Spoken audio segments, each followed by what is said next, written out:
TET was, we were world renowned for our great UIs, great applications, and our innovative concepts. And all of this we owe to our designers and our concept guys. I mean, they're really fantastically skilled with that. But also, we owe it to our UI framework, Cascades. Cascades has been designed from start to be able to realize those concepts. I mean, in other UI frameworks, usually when you step like beyond the standard controls, you end up more or less fighting against the framework. Cascades was designed with the exact right balance between flexibility and built-in controls. Yeah.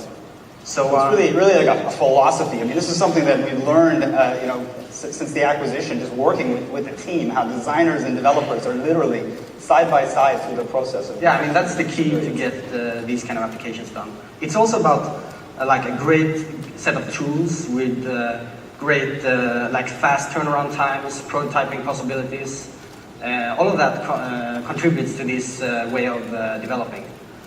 Absolutely. I'm going to show you a typical, I would say a typical TET concept. Let's see if I can find my, is this number 6? Yeah, this could be it. Give it a shot. There you go. Right. So what do we have here? So here we have, I would say, a typical TET concept. It's a note-taking application, but it's a very visual note-taking application. And it's also optimized for the tablet form factor.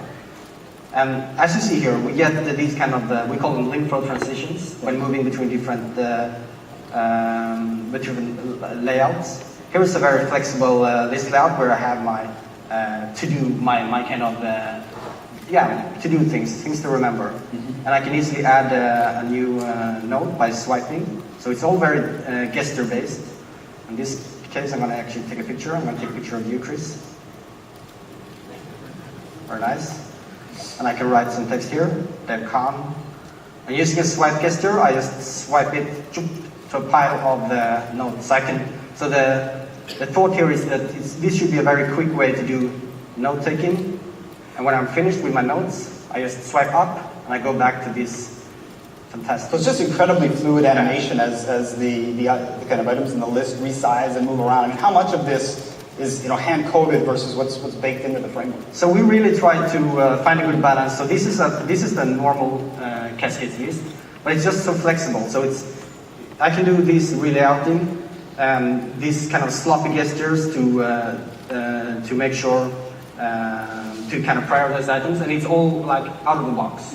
Of course, you can tweak parameters to make it into your experience, but I mean that's the philosophy we want.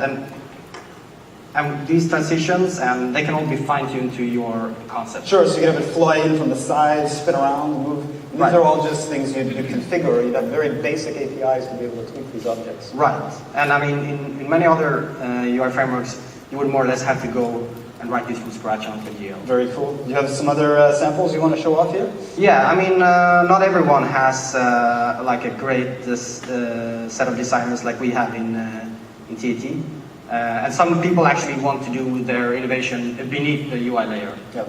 So for those guys, we have a nice set of standard components that are pre-baked with built-in UI design. So here's another note-taking application. This is more simple but still quite nice. Looks good. List of nodes scrolling, and when I switch, I get these transitions for free. I mean, they are built in the UI framework, and I can delete nodes, undo delete, add nodes, and so on. So this is an example of a very right. So this, I mean, maybe you can't see it, but these are actual 3D effects that are actually being triggered when you're bringing these nodes in and out. They're actually rotating and moving around or falling down onto the page. I mean, exactly. This is part of the vision, right? How 3D starts to become part of the standard interface that we work with every day, even in something as simple as a notes application. Yeah, I mean, we're trying to build a strong design language here and get the BlackBerry applications to look really nice. Very cool. I have actually, so one thing I want to show lastly. Wait, I got to do this. Yeah. So this is a way how we build in both visual design and interaction design. So using this pinch gesture here, I can move between like my start and not start nodes. If I start a couple of nodes here, And using this pinch gesture, I go between the start and unstart. And this is all built in. So this is, I mean, this is in your hands as developers. This is something that you can use in your standard list to do a filter, to do whatever. These kind of amazing 3D effects. Come on, that's pretty cool. You got to admit. Yeah, everything is working smoothly, 60 FPS. Yeah, we're really excited to bring this into the native SDK. It's going to be great. Excellent. Well, thanks, Anders. This is absolutely incredible. Thanks, Chris.